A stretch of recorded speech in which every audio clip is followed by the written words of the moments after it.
daw ni Pangulong Duterte na okupahan ng mga tao ang mga lupa ng gobyerno na hawak ng mga mayayaman na tinawag niyang oligarchs. Yan ay kung hindi raw sila susunod sa batas at hindi magbayad ng tamang buwis.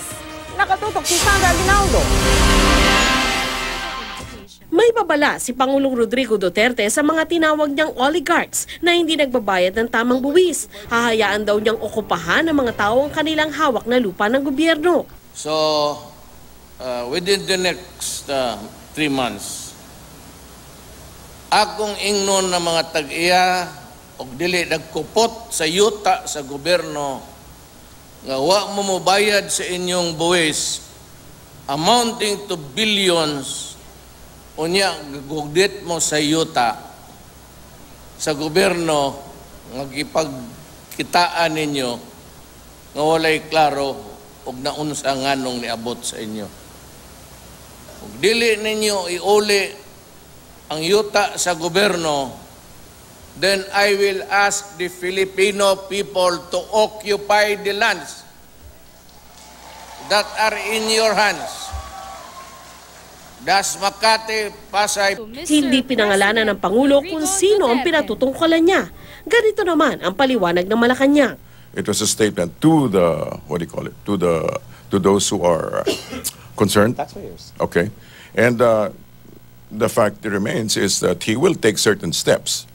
He will take certain steps. I don't mean this is the exact step, but he will take certain steps to make sure that the erring parties will respond properly. Sino nga ba ang mga oligarch at bakit ilang beses na silang binabanggit ng Pangulo? Ayon kay Dr. Temerio Rivera ng Center for People Empowerment and Governance, sila yung malalaking negosyanteng maimpluwensya rin sa politika at pamamalakad ng isang bansa.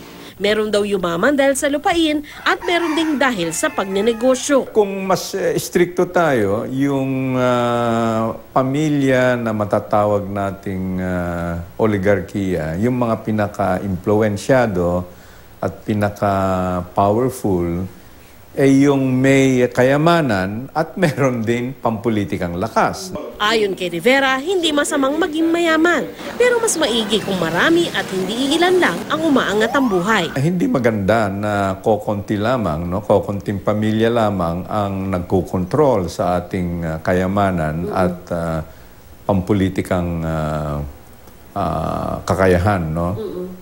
Kasi nga, ang gusto natin ay makinabang ang higit na nakakarami, kung hindi man lahat sana. Kinampihan naman ang Pangulo ng 2 miyembro ng kanyang gabinete na mula sa makakaliwang grupo. I think the President is telling the oligarchs, your happy days are ending. May legal basis na mapatawan sila ng land tax. Sandra Aguinaldo, Nakatutok, 24 Oras.